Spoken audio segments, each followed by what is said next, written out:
This is the very first of a series that we're doing mostly every Thursday through September, our USGBC Equity Changemakers series.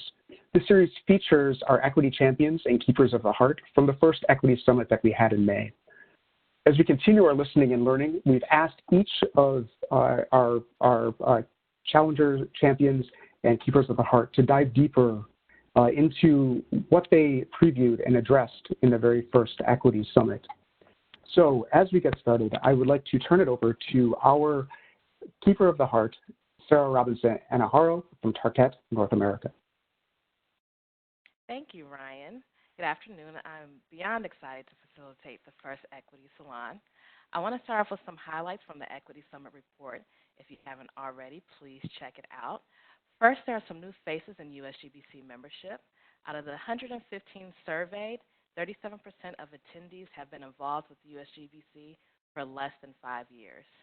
41% of attendees represent the real estate market, while the majority, 52%, came from different sectors such as education, government, nonprofits, public transportation, and community advocacy.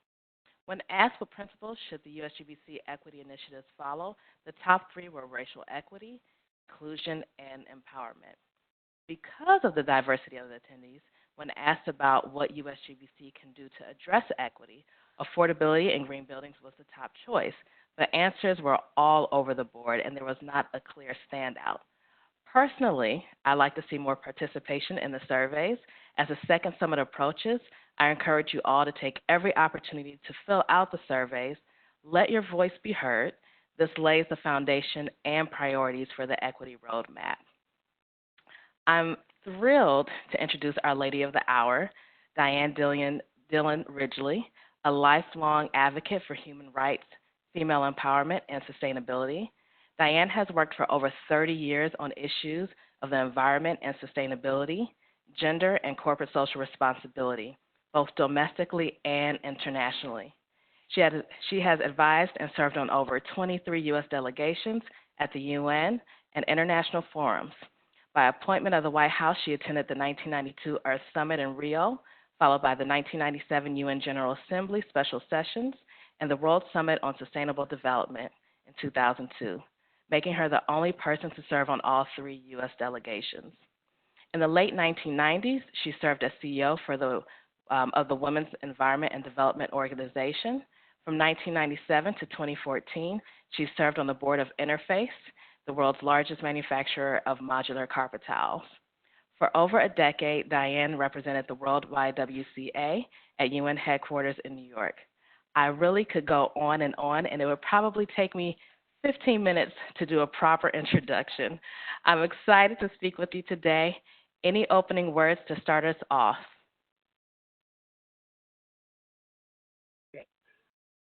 Thank you. First of all, I want to thank USGBC, Kimberly, Ryan, Heather, Kristen, you, Sarah, and so many other people. What we are doing, Ryan mentioned 2005. That was my first Green Bill, and I actually was a master speaker at that Green Bill. And it was to focus on social, the social component of sustainability. But all I can say is that the universe, when we moved the date, because initially we were going to do this on the 16th, and we chose the date of the 30th, both Dr. C.T. Vivian, who was a godfather to me, and I'll speak to that in a minute, and John Lewis were both still alive. And we are speaking and having this near the end of what has been his funeral and 6 days of commemorating him. And all I can say is the universe really knows what it's doing, at least I think so, because all that people would have seen in the general media could not be a better lead-in to how are we to put squarely at the center of our work for the built environment, for our policy work, exactly the exemplary life that people are learning about from John Lewis. And if you need a prescription of what we need to do, just read his op-ed or his directive that's in today's New York Times, which he asked the Times to print on the day of his funeral, which is still completing as we are here talking. So I think, are we going to run this little video? I should say little. Are we going to run this video first? Because I thought it fitting to start off. It's just a 2-minute or less piece, and it was put together about someone who's almost like a son to me, Mustafa Santiago Ali, that many of you know. And Lewis was a very strong um, mentor to him, as he was to his mentorship didn't have anything to do with your age. You could be younger or older than he was, and he was very much a mentor uh, to all of us. I'm careful not to lionize him, but he had a fortitude that was hard to ignore. So why don't we start the video, and then I have one story that I want to tell that people probably will not hear anywhere else other than here today. The picture with his hands on his chest and his eyes closed is probably my favorite because it just expresses the soul of the man. The last time I was with him at an event was in December, Human Rights Week at the UN, where he was being honored for the International Quality of Life Award. So I promised you to tell you something. So many people have made a point about his having been the youngest speaker at the March on Washington in 1963. And while I am indeed older, I was not that old. I was not at the March on Washington. I was in Kansas City, Missouri as a little kid. But he was the youngest speaker, but he was not originally on the docket to speak. The way in which he got to be a speaker, because many of us, especially those of us who focus on gender issues, have noticed that all of the speakers were male. There was originally one female who was to be a speaker, and it's someone else that I've known all my life, because she was actually hired by my grandmother, Rebecca Covington Harding, and that's this picture that's up now.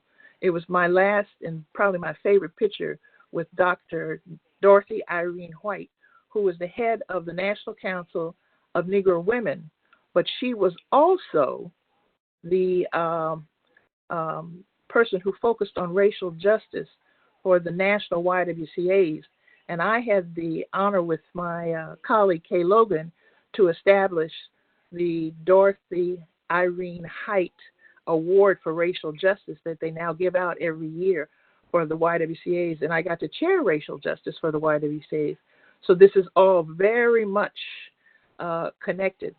But it was Dr. Height who said, we need to, at this March on Washington, because she was one of the planners, we need to have someone young speak. Randolph, MLK, Roy Wilkins from the NAACP, and I'm not going to go through the whole list.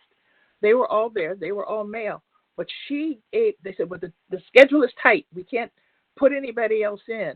She gave up her slot as the only woman speaker because she realized how important it was to have a focus on the youth, because it was from that moment, all of this was about going forward. And she has been, for me in my life, a beacon. And we need to have a whole session on Dr. Height at some point too. So I just wanted to add that piece because I think very few people will know that, because all of the people, oh, he was so young and he was the only, young person who was speaking, but nobody's talking about why.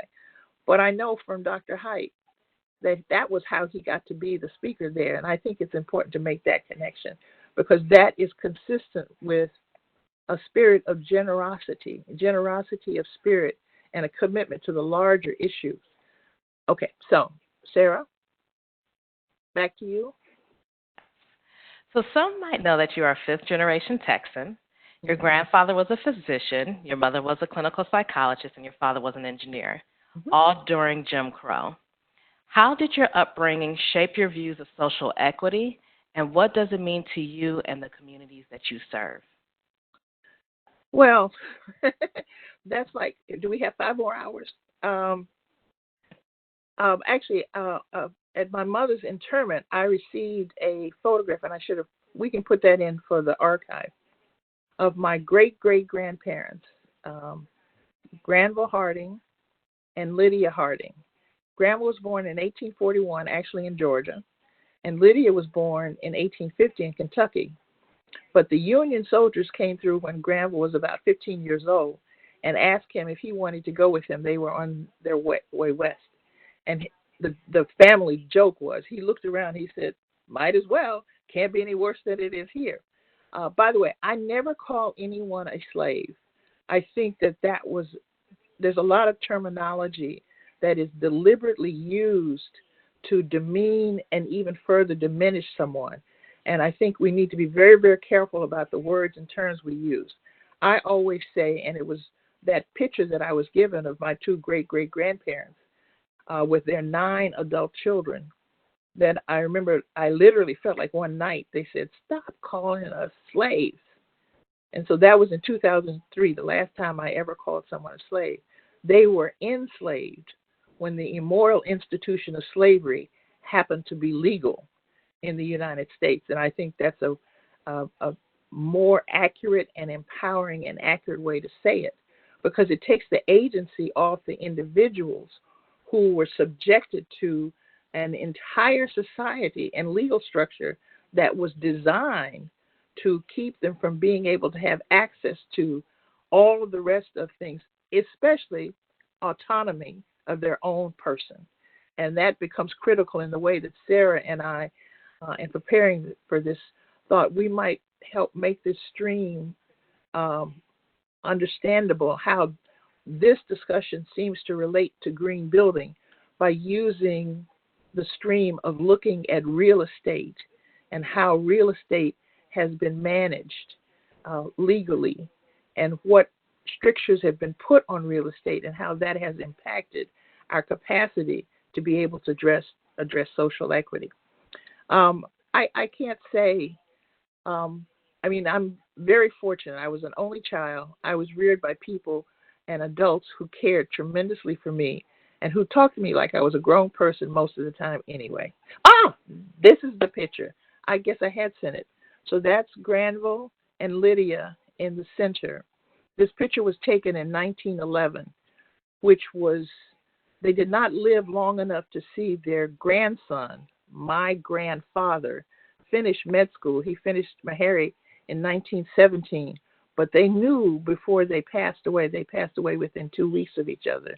They knew before they passed away the same year, that he was on his way to medical school. There were 2 sons. My great-grandfather, who is, as you look at the picture, on the male on the left, was also Granville Harding. And I have Granville in my middle name, as did my mother, because we've kept the name going in the family. And my son has Harding as his middle name. And I'm not going to go through everyone. 3 of the women were teachers. If you look at the original picture, not the slightly faded one, you can see pins that they had on that identified them as teachers. He died in 1918 in the flu pandemic. So it's kind of odd to have us a century later revisiting some of the same circumstances. And the youngest of all, whom I knew the best, was my Aunt Katie. And she grew up to be a Latin teacher and actually was the first Black person to teach Latin west of the Mississippi. And I don't want to spend too much, I know we only have 50 minutes, so I don't want to spend too much time on that.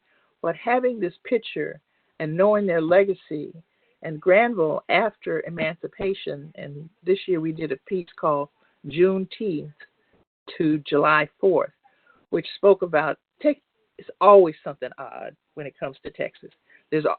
Texas should just have an asterisk. In fact, Texas does have an asterisk. It's the only state that when it joined the Union put in a provision that if they weren't too happy with things, they could come out again. So I think it was 1845 when Texas joined the Union.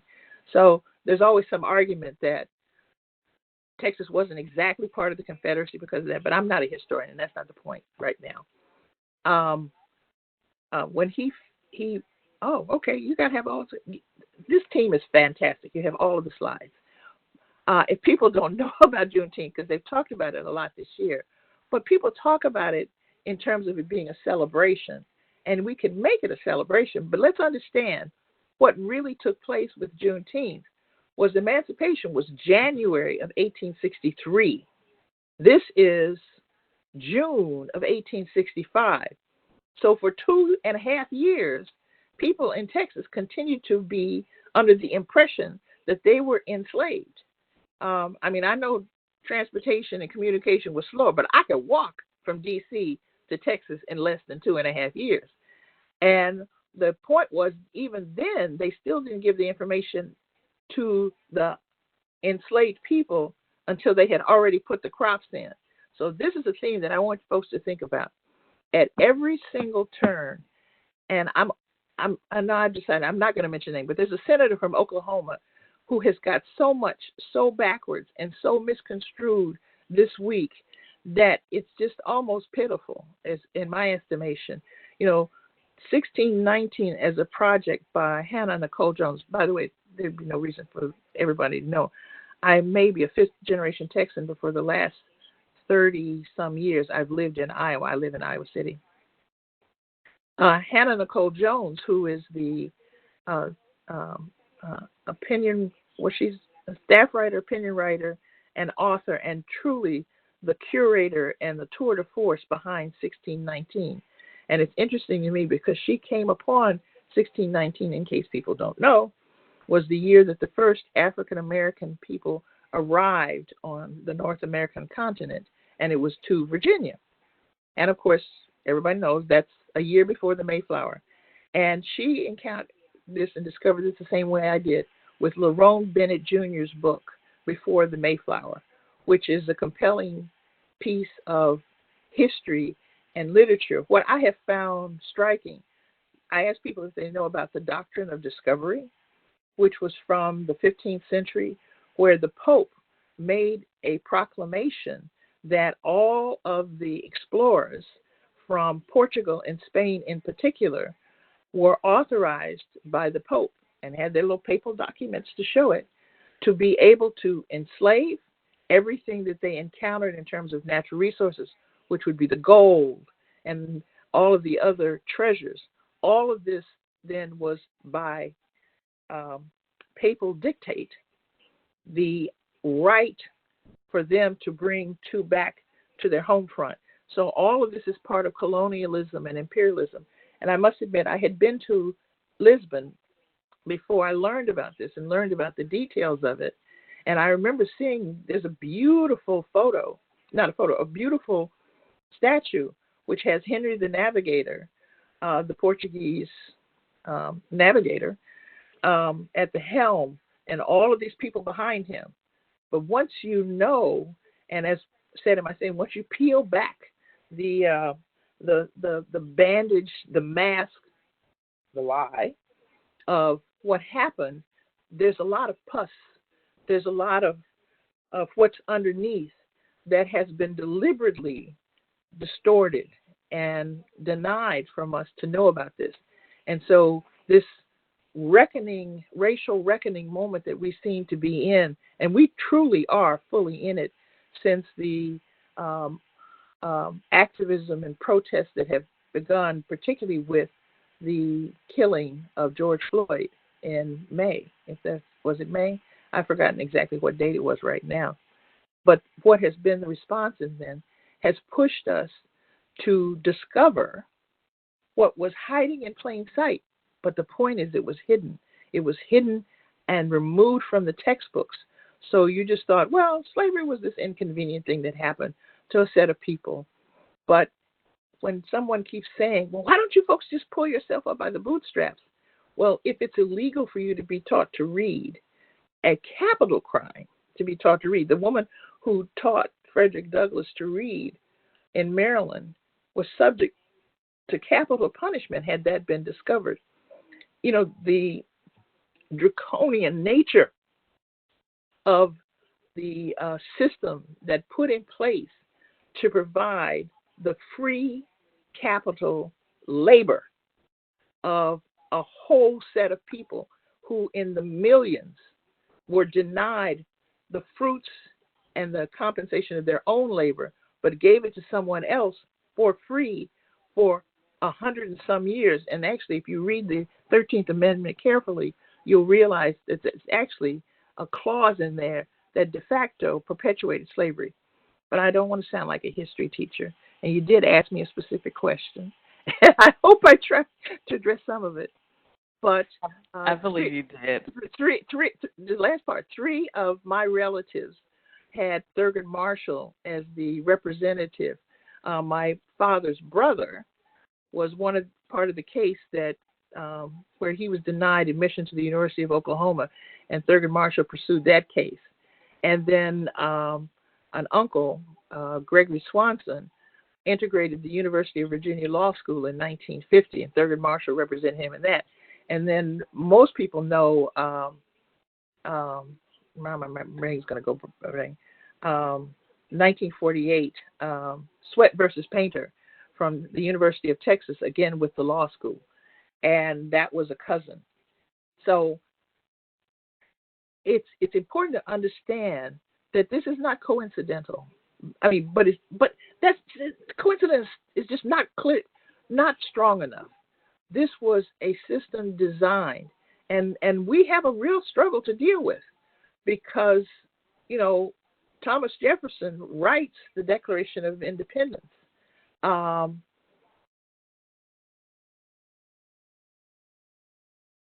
Arthur George Mason University struggling with, there's a new president who happens to be African American male. But George Mason had a lot to do with the writing of the Bill of Rights. But yet he also personally owned slaves.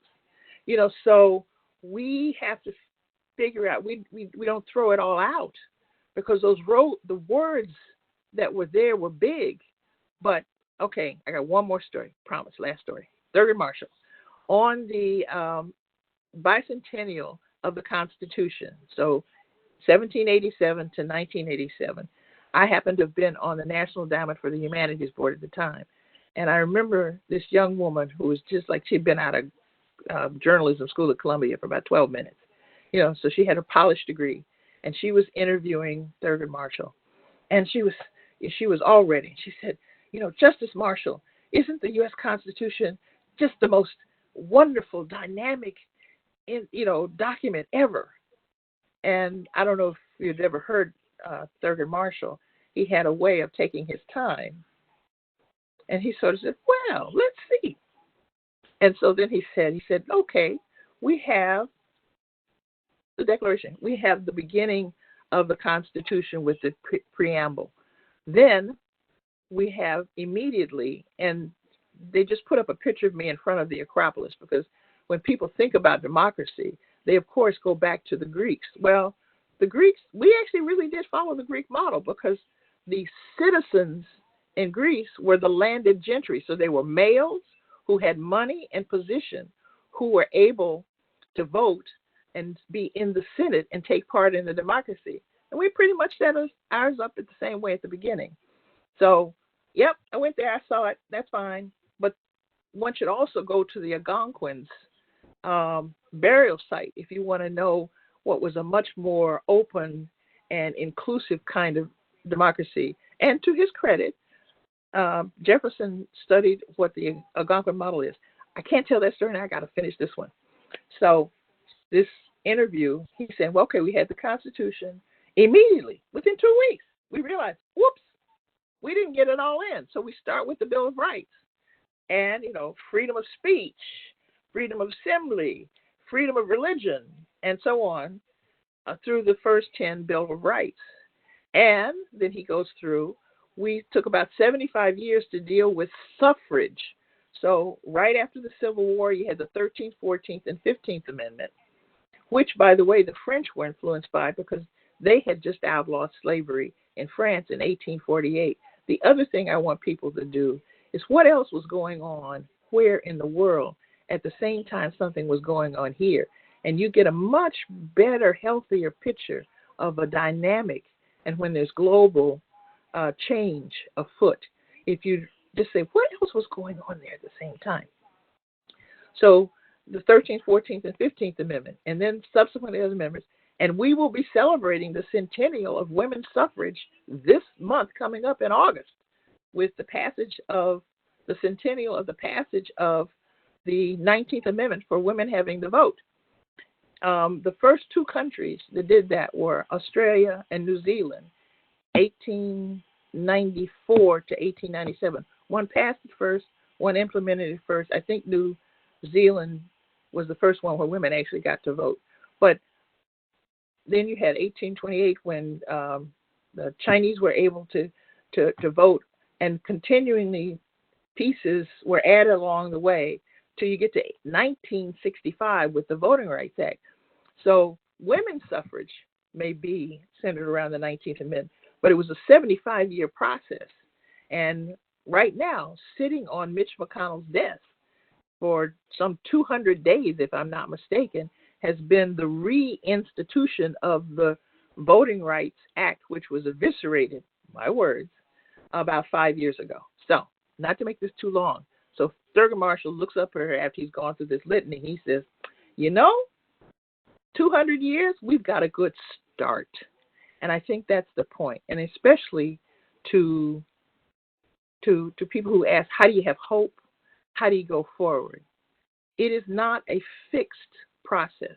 I remember I was doing an interview with Walter Scott, who writes for the Parade magazine every Sunday. And we were talking about a lot of cross burnings and other things that come up, and I was head of the human rights agencies in Iowa. And I thought, he said, well, we did all this in the 60s. Why are we having to do this again? And so I asked him, I said, well, did you take a bath today, or did you have a shower? And he looked at me very, very strangely. And he said, well, yes. And I said, do you expect to stay clean for the rest of your life from a single bath? Of course not. You have to bathe regularly. And so what we need to understand, this isn't something we fix once and for all. It is an ongoing process. It's a continuum. And so this journey, this task, this challenge of equity and social inclusion, of justice, everyone by now knows the quote from Reverend Theo Parker, who said it first. The abolitionist, Unitarian or Presbyterian minister who passed away in 1850 is the one who actually said, I don't know, I can't see ways, I can't quote it. He said, but I know that history has an arc, and the arc is long. I can see but a small way, but I know that it bends, and it bends towards justice. So each of us, each generation, each of us individually in our lifetime has a commitment and obligation to push, to make sure that bend continues to bend. And we can celebrate and understand what happened in Greece. I spent a lot of time in Egypt, and we can appreciate that. But all of that is part of what got us here. But it is now our responsibility, our challenge, and our opportunity to not let the levels of inequity, of abuse, to have sacrifice communities, sacrifice zones, communities that have disproportionate amounts of exposure to toxins, to other substances. But Sarah's got 3 more questions that I'm supposed to answer. I can't stay this long on this one. I do. I'm going to skip down to some USGBC questions. Okay. There has been a call to action for social equity in the green building movement for over a decade. How is this different in USGBC compared to other organizations? And how should equity be demonstrated in its governance structures, both internal and external? Well, they used to say, well, that's a $64,000 question. I think that's the $64 million question. If you think about how when we first, when people first started talking about sustainable development in 1987, you had the Brundtland Commission from Gro Harlem Brundtland, who was one of my sheroes, who was a 3-term prime minister in Norway. And the commission she did at the UN was came up with the construct of sustainable development. And everybody was talking about the 3-legged stool. There was the environment, there's the economy, and then there's equity. And, it's kind of cut and dried. Everybody agreed on the economy. Since World War II and the Bretton Woods Institution, GDP, we got this down pat. Now, the problem with the gross domestic product is that it literally counts an ambulance that chases a fire and carnage and a bomb is just as much an economic positive in the way it's calculated, as is, higher education levels and lowering the rates of infant mortality or maternal mortality. So it counts economic activity. It doesn't disaggregate that activity. And so we started having what we call the Human Development Report, trying to make some of those adjustments. And with the green building and with the whole, I've been on a lot of different environmental organization boards and worked on environmental issues, from being a little kid reading Rachel Carson and Silent Spring, which was so compelling to me and to so many others. How do we justify trying to have production at a level of activity if the cost of that production then becomes, further life? If we lose and destroy and diminish the resources in the process of trying to get to this production, I won't say it's for naught, but we know better and we can do better. And if we take a bit of time and focus on it, we can do this in a way that is so much better. Also, I see Ryan just put up the reference to Rachel Carson. Also, I've mentioned in some resources that people can have as things to pursue after the conversation today. And one I highly recommend, and full disclosure, I wrote the preface to it. It's Women in Green by Kira Gould and Lance Hosey. And that's a picture of women in green. It still has legs. They started out by wanting to study the female architects who were instrumental in moving the field of architecture forward and towards greening the field of architecture. But what they began to realize that it was much more about the overall issues of design and an intentionality with design. Well, we've pretty successfully done that. By the time you get to, LEAD, although I still think we should do LEAP, which is about performance. I know it's another conference or another session, but we do need to look at performance. At any rate, I think we can LEAP, but in the meantime, we'll stick with LEAD. Women were instrumental in getting that engine to go, as well as one of someone that I'm smiling because I'm thinking of Ray Anderson. And as Sarah said, I spent a little over 17 years on the Interface Board of Directors. And I have two pictures of two of Ray's works listed here. One is Confessions of a Radical Industrialist, and the other one is the reissue that his son John Lanier has co-hosted, and then Paul Hawken did a new introduction for mid-course correction.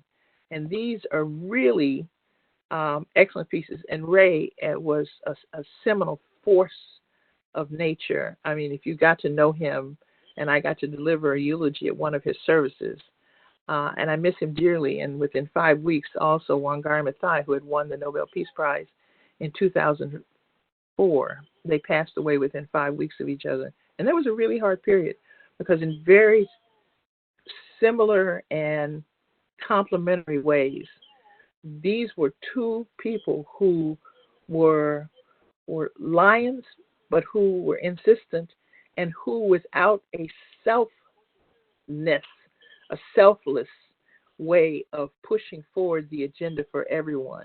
Because Ray would say, if we did this, if we created recycled carpeting, if we can do this, anyone can do it. And if anyone can do it, everyone can do it, and we should. I haven't exactly lost my train of thought, but I'm trying to come back to answer your question. And Ray invested heavily and believed fundamentally in USGBC, because one of the powerful things about USGBC is it has organized itself, but built in the flexibility, the room, and the capacity to adjust to what needs to be done. I mean, think about it. I remember, I think it was one of the times that we were in Chicago, and there was a moment where I was away from the crowd. there were 30,000 people who came, which meant, and I wondered what could be the reason, because there were people who came from local governments, from national governments. You had, Cat Williams from Montana, who was marshaling around people from India and from Brazil and from Japan. As people learned about what USGBC was doing, they flocked, because there wasn't any other institution, any other organization that was trying to figure out the formula. How do we take all this that we've done, that we've been doing? We've been creating societies, but we've sort of been doing it not totally haphazardly, but you think I think of someone like Bazalgette, who in the mid 1800s looked at the Thames in London and realized that yellow fever and pathogens, if we didn't take care of the river, because it was the summer of the big stink, if we don't take care of what we're doing, we are despoiling the environment such that we can't live there. So this is not just something that is good to do, and Ray certainly showed how we could continue to not only make money but actually increase the productivity, the beauty, and the functionality, and a whole list. There are about 5 different ways, if you read in the Radical Industrialist, that we can actually improve what we're doing and improve the world and our circumstance too. But the stickiest wicket in this process has really been equity, diversity, inclusion. Now, I think in part it's, we've got to overcome gender bias. We've got to overcome this week is also the 30th anniversary of the Americans with Disability Act. We as society were so quick to throw away people. Think of all of the brilliance, of all of the contribution that says, well, that person, doesn't have mobility. Well, that's not, the solution isn't to exclude them from being able to just do their talents. The solution is for us to design doorways that are wider so people can get into them, pathways that have access, so they're ramps instead of steep steps. There's part to me of equity and could almost be replaced with kindness. There's a humility, a thoughtfulness, and a kindness to figure out a way in which we make a society that is inclusive, that works for everyone, rather than, on your own, buddy.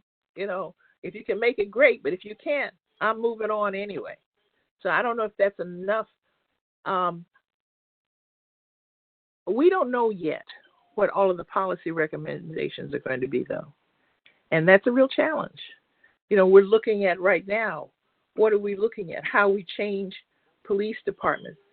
Because, this whole summer has been a discussion. Unfortunately, the media has done a shorthand of defund the police.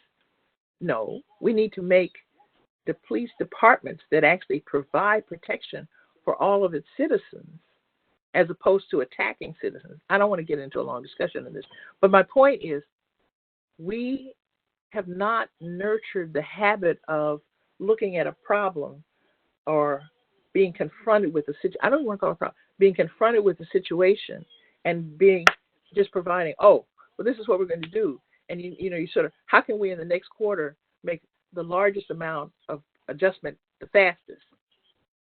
We need to use a mindset. I call it putting on different glasses, different lenses.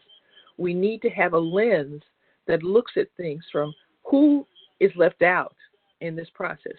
How do we do this in a way that takes care of the least of these and all of these? As I get older and older, I'm really concerned that we have in place a society that understands that one can be productive for a much longer period of time, as long as we make sure that we don't put barriers up that keep people from being able to participate. Particularly, I was listening to one colleague who was talking about the one thing about particularly physical ability, is that in one's lifetime, you are more apt to have a major change in terms of your ability and your access.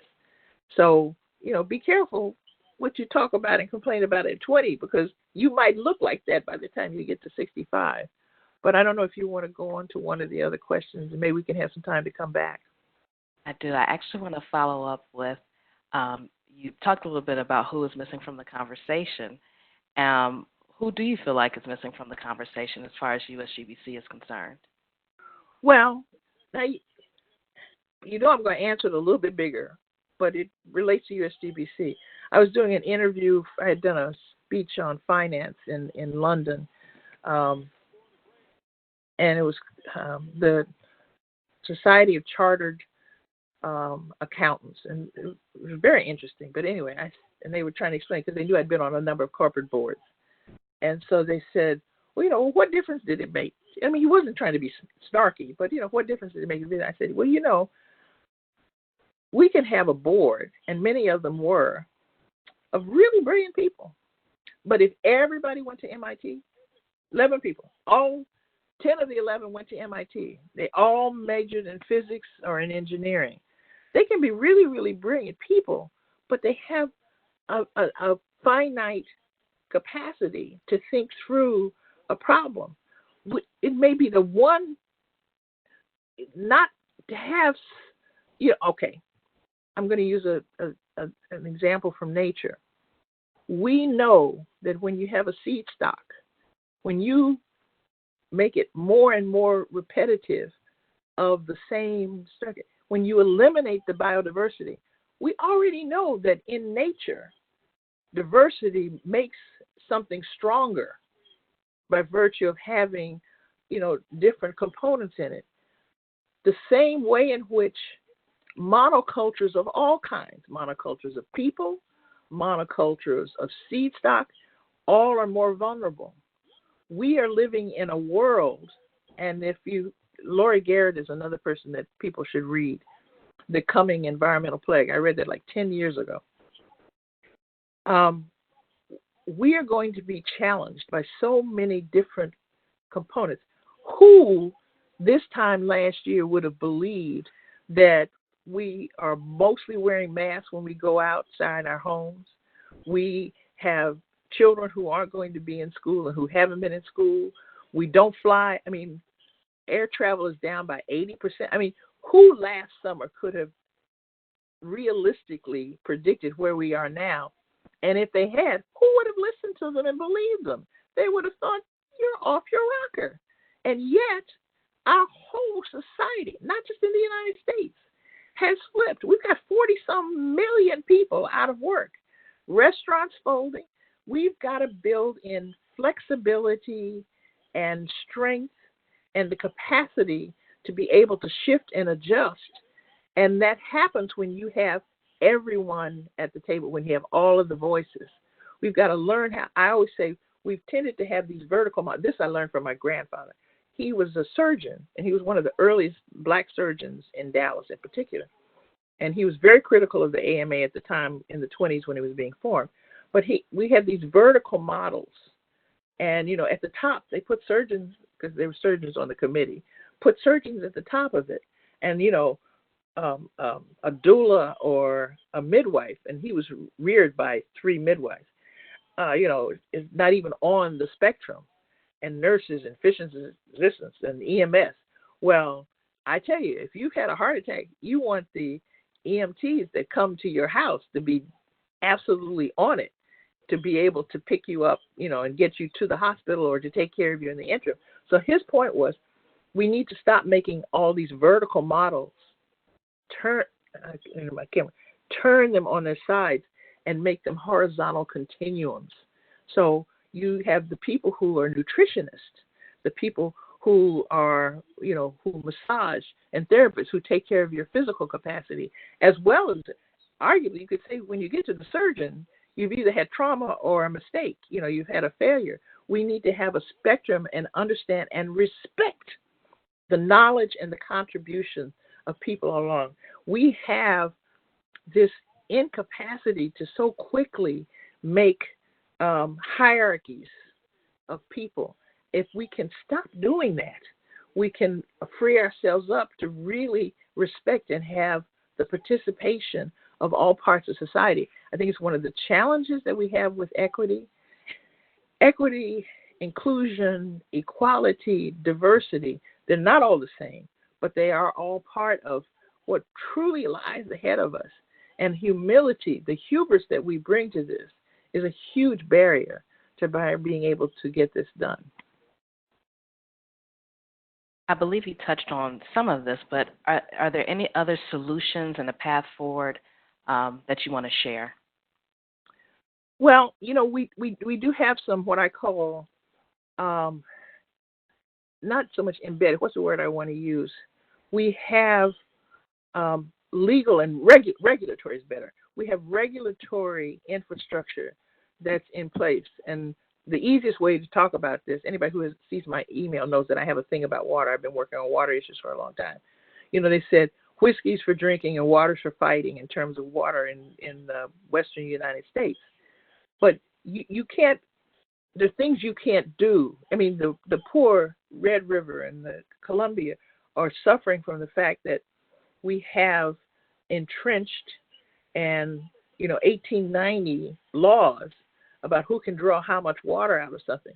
It's independent of, how much water is there now as a resource given droughts and climate change. But also, the problem is if you give up some of your water and don't use it in one season, then you're denied having access to that. We have a legal infrastructure in terms of much of our regulatory systems, which comes to, permitting in terms of building. A lot of people encountered this when they first were trying to put in place, green choices and different materials. There were, the code said, that you could only use this material, and this material. Never mind, we had made a new material which was composed of composite materials that didn't even exist when the code was put in place. But the lag time in getting there. I mean, I was in Japan, in Kitakyushu, on the western coast of Japan, where they had a self-contained 12 and 24 unit buildings because they had never built sewer systems because of competition with Korea and the ceramic industry and a whole bunch of other things. But the thing was, well, now we have to put in sewers. Well, there was a really better solution with a ground small unit water cleaning system that could take care of a 12-unit building. But they had the challenge of dealing with the fact that the codes and the infrastructure that was in place that said this is the only way you can do it, was an impediment to getting to a solution that was much better with the flexibility. It was cheaper. It did a better job. It did it without producing toxins. It didn't tear up all the other ground, which impacted the agriculture. And in Japan, land is not that plentiful. It is an island, So I'm just saying we need to step back and think of how things are connected, and looking at that interconnectedness, build in flexibility, and the hubris that we have as human beings has so often been our one of our biggest stumbling blocks. And, ageism, issues around LGBT, and how we have just been too quick to exclude people as opposed to including everyone. So that's a little bit how I feel. Thank you. Let's see. Ryan, do we have time for one more question? Ooh, it really did go fast, didn't it? It did. Absolutely. We do have a couple of questions that have come in, but we've got about 20 minutes left, so questions will continue to come in. But Sarah, if you want to take one. Sure. I'll actually start with one from the audience that I just saw. How do we connect sustainability and equity back to the political power of people? Without generational wealth already accrued, Some people of color don't have the financial, code word, political power to resist developments like factories near their home. How can we provide green, affordable housing while also delivering the means to grow political power? Well, thank you for that question, because actually we said we were going to talk about real estate, and I was going to mention, I remember when my son was about 8 years old and we were going to Chicago one time, and so he noticed that houses in one neighborhood looked really different from the others, and I said, oh my gosh, he doesn't know this yet. And I was trying to explain to him that the GI Bill had been put in place after World War II to be kind of a leg up, because for most people who don't inherit, vast amounts of wealth, that first generation, that home ownership is the first entree in terms of being able to build wealth. If you have an idea, an entrepreneurial, and you want to do something, you go to the bank or some other source and you use your home as collateral. And somebody said, well, why don't more Black people do that? Why don't more Latino people do that? Why don't Native American people do that? Well, look at, this is history again, I know, but look at when the GI Bill was put in place. They didn't actually say no Black people need apply, no Latinos need to be considered, Chicanos, But what they did do is they said these mortgages and loans cannot be written on multiple dwelling houses. And you had at the same time, it was literally called the gentleman's agreement with the insurance companies, that they were not going to write mortgages in neighborhoods that were in certain areas. So you had again a legal structure, and this is still during Jim Crow, that has put in place the capacity that incapacitates, the Black family to be able to get into that cycle of being able to build that intergenerational wealth. One other thing, Frances Perkins was the first woman, I'm pretty sure I'm 100% right on this, who had a cabinet position under FDR's administration, and that's great. And during that administration, one of her big things that she pushed for was the Social Security system. Again, great. But what people mostly don't know or don't connect is that the segregationist members of the House and Senate said, okay, we'll vote for this. But they insisted on leaving out or denying being included in the Social Security system farm workers or domestic workers. Well, surprise, surprise, at that point, 80% of Black employment at that period of time in the South was either as a farm worker or as a domestic. So it was not coincidental that that was left out of the Social Security system when it was established. In other words, the trade-off was for us. So, it's really been complicated having this racism in this country. It has made life so much harder. I think it's amazing that people have been able to do things despite it, quite honestly. But then you look at something like 1921 in Tulsa, and more people learned about this year. I happen to have been fortunate enough to know John Hope Franklin as one of my mother's peers at Fisk, and he was from Tulsa, and his family's houses were destroyed. I mean, over 300 African Americans were killed over one night.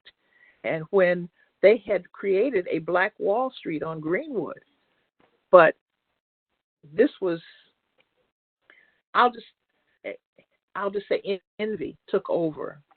And they said, wait a minute, you can have this. In fact, the other book that we had up was also in terms of Native Americans, was with the Killers of the Flower Moon. This is about the Osage murders. If you read this, you will think this is fiction, but it is not. But the Congress of the United States said every Osage family, the chief got tired of the people having to be moved, and they said, we're going to find something. They said, fine, we get it. We get the picture. We try and have a reservation. Y'all won't leave us alone because we find land and you could go to farm and you come in and you take our land, because a lot of the homesteading in Oklahoma was a terrible abuse of the treaties that were between the various indigenous nations and the United States of America. So he said, we're gonna get that land over there, in the Panhandle. It's desolate. Nothing grows there. we're going to take the worst land we could find, so you all leave us alone. Of course, it turns out that it was on the richest oil deposits that were in the entire state of Oklahoma. And suddenly the Osage people were richer than all the whites who were around them. Well, that just, I don't know what words to use, rack over cows, whatever. Congress passed a law that every Osage family had to have their finances signed off by a white family. I mean, it is astounding that, it just blows my mind when you read this. In fact, the one family in particular that they start with, this guy married her, then killed her mother, her sister. It's hard to believe how crass people have been about money. I don't have a solution to that. I don't know if we need to go to church or temple or I don't know what. I honestly don't know what the answer is. But what I do know is that we have legislated in the access for people to be able to carry out the evisceration of people, the total exploitation of people. The story in terms of the Chinese who came here to help build the railroads, the story of the Japanese in terms of the beginning of World War II and, Manzanar and the internment camps. And I remember one of the most powerful statements, because someone said, well, what are you? Are you, the words they use, are you a Jap or are you an American? And I thought it was such a powerful answer because he clearly belonged to both. He said, when your mother and your father are fighting, who do you want to win? You just want the fighting to stop. And I think we have to figure out a way without it being disparaging to talk about being bleeding hearts or caring about things that we will not survive. It's clear. We're the overreach in terms of, ecologically, the footprint being so large of what we do that it's now sometime in August before we, get to the overreach. And just like the way they used to do with the tax day, it was May before you started working for yourself. From January to this point in May, you were working for the government in terms of what you had to pay in taxes. We've got to embrace equity. We've got to realize that we are so interdependent upon each other. We are squandering other people's talents, but we are also diminishing ourselves. If we despoil the whole earth, I know about early this morning they launched something that's going to get to Mars in February to see, what really, was their life there and everything. But we don't need to. That's fine. Exploration is fine, and that's interesting and valid and all that other stuff. But we need to take care of this planet where we are, and we have the capacity to do that. We don't have to, cut down forests in a way that we make it such that it becomes desert, the desertification. We don't have to do it in a way that the Kayapo in Panama and the Sunacumblas in Panama and the Kayapo in Brazil are removed from their communities. We need to respect indigenous knowledge. We need to understand balance. When we talk about Rachel Carson, we now are finding with the killer seeds, I'm not a fan, but when you go to the fields where you have these levels of germination, it's quiet. We have green deserts. It's growing, but it is so toxic that the birds and we've seen what's happening with, hives. We have beehives collapsing. Read Jared Diamond's a book on collapse. And if it doesn't scare you, it should. And to me, the thing is, I sense in this younger generation, that are in elementary school and high school and going through college now, there's some connectivity that's beyond me as the end of it all, to understand that our interconnectedness is so powerful, so important, and so compelling that we've got to do this. I can see Sarah's eyes looking at the clock. So I'm going to stop.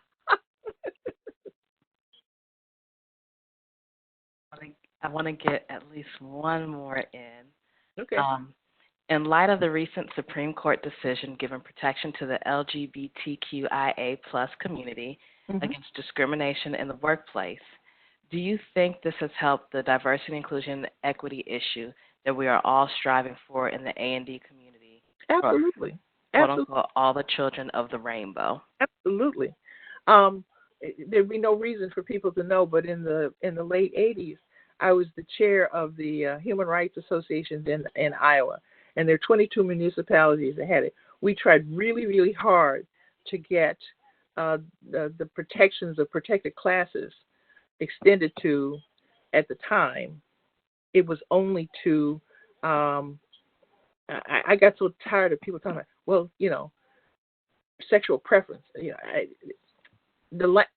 Back to saying language is clearly important. But it was the Iowa Supreme Court that did unanimously the decision that opened up to moving from partnerships to marriage. And it's so stupid. It really is stupid. Love is love, and there's not enough of it going around in our society.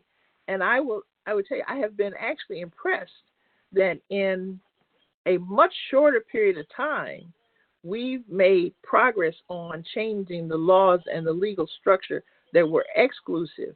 But it is, especially as a mother, my heart just hurts when I think of the people who, someone like Alan Turney, who, people who took their own lives because they lived in pain and in secrecy. And we are we are a human family. And if we don't just recognize that we have to embrace each other, use each other's talents, provide for everyone to be able to thrive. I know it sounds, sort of pat, and we're now out of time, and I understand all of that. I want to thank you, Sarah, for doing a wonderful job of pushing me and giving me questions. I want to thank all of the people at USGBC for doing this, making a virtual project actually have life and vitality. All of you who registered, I hope, we've made some contributions today and prodded you to think somewhat. I hope some of the resources that we've mentioned, you will take advantage of them. I would offer to say I will answer everyone, but I did that once and everybody called. So I'm not going to quite say that. But this is not the end. This is the first one, and I'll be on for the rest of them. And we really have started a conversation. It is a long, evolving process. All of us need to be part of it. All of us need to come with our open hearts and with humility and with the understanding that if we don't do this, aside from being dumb, we threaten our own capacity to survive. And that I refuse to do that. So we have time for one more, okay. And it's actually similar to a question I was going to ask you. What is your advice for emerging professionals and how to best advocate for equity in spaces where it is not a priority? We talk about this all the time, the fact that you've led numerous leadership positions and you sat on quite a few boards, which is not the norm for a Black woman. So please shed some light on the opportunities and any words of wisdom that you can impart. Well, one, say yes when you get something.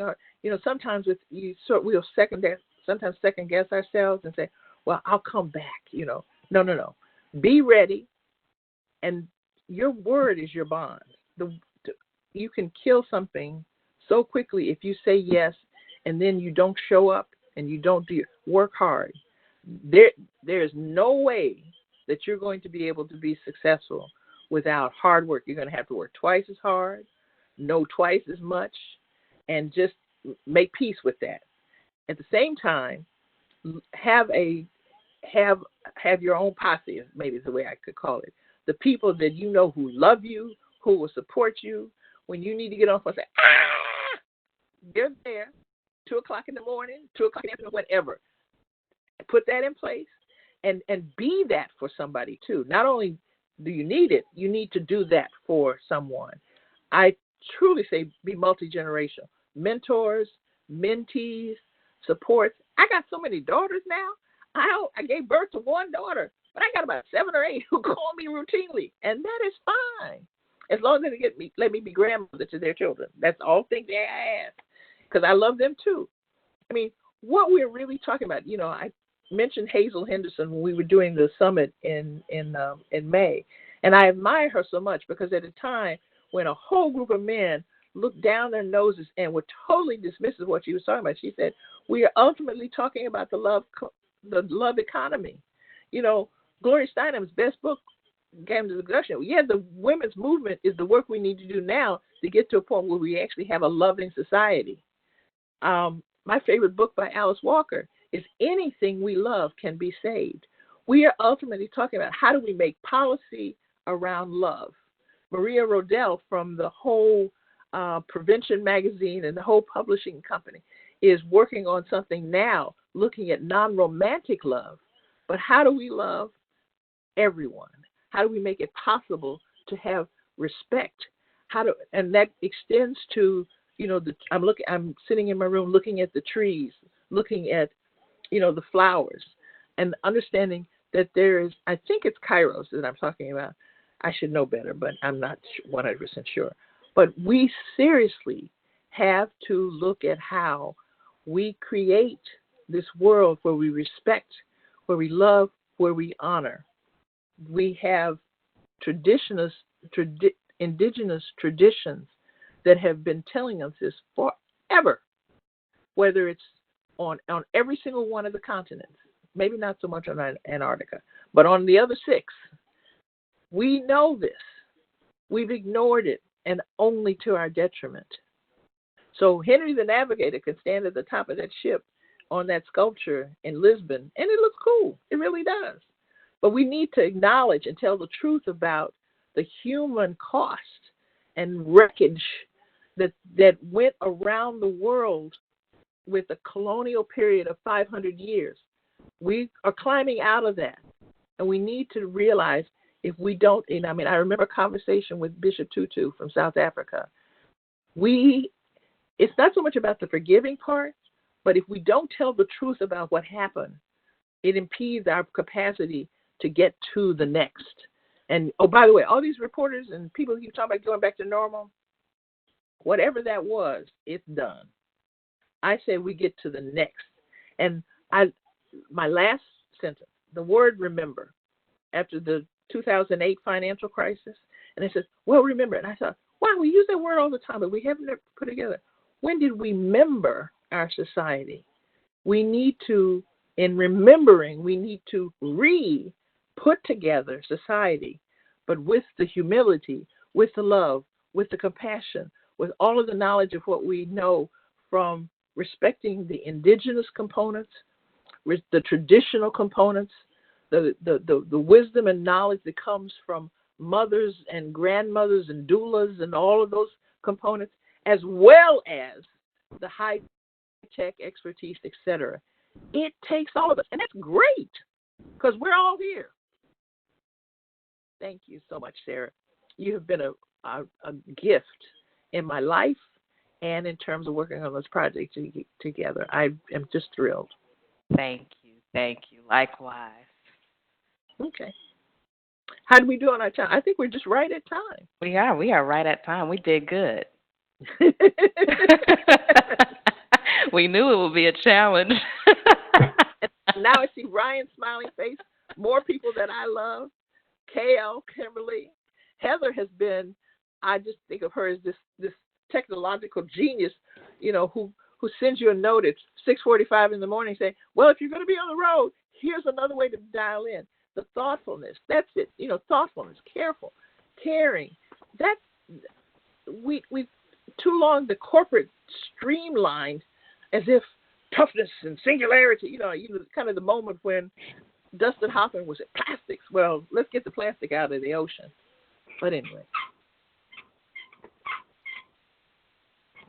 It's so hard to even stop this conversation. Dianne and Sarah, this has been fantastic, and you can see all of the love pouring out for everything that you've said in the chat. Going to be a tough act to follow as we continue our series. Once again, this is being recorded. It'll be added to our series of on the YouTube Equity Station. Just so everyone knows, our next one is on August 6th with Ozzy Gonzalez. And then Denise Fairchild is actually speaking at an event for USGBC in Los Angeles. So we're directing folks to participate in that one as one of our local partners. It just happened to be the week that we were looking to have her join us. Then on September 17th, we have Dr. Atia Martin out of Boston joining us. And September 24th, Nathaniel Smith down in Atlanta. We have a couple of others that are still in the works.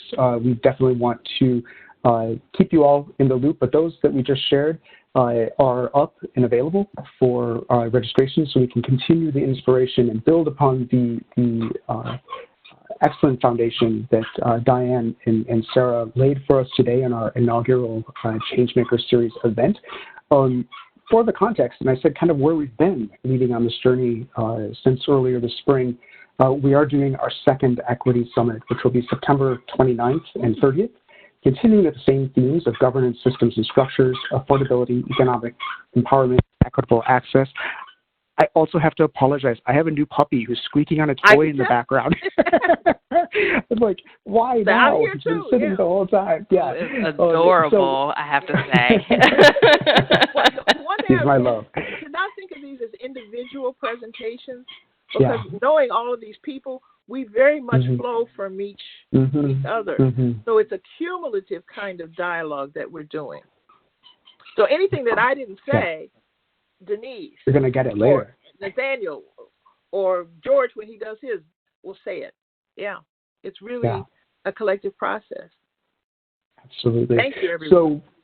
Thank you. So we'll be leading up to this summit, and then the week after that is when we'll have the breakouts. If you joined us for the initial summit, we're giving a bit of space in between before we go into those breakout groups, which will be really the starting point for members and volunteers to get involved, as well as setting up an advisory group as we continue the listening and learning and develop a roadmap, an equity roadmap for USGBC. So closing it out, just a shameless plug. If you have a proposal, if you've been inspired by what you've heard, you want to share your story, your thoughts, your ideas as a USGBC member, we're doing a second call for proposals for that second Equity Summit. So we want to hear from you. If you submitted the first time, please build upon what you've heard from that summit, as well as this Changemaker series, and all of our excellent minds, such as Dianne and Sarah today. Resubmit, and that is open until the 10th, and we'll be moving forward there. So thank you both for today, and we look forward to continuing the conversation, listening and learning more.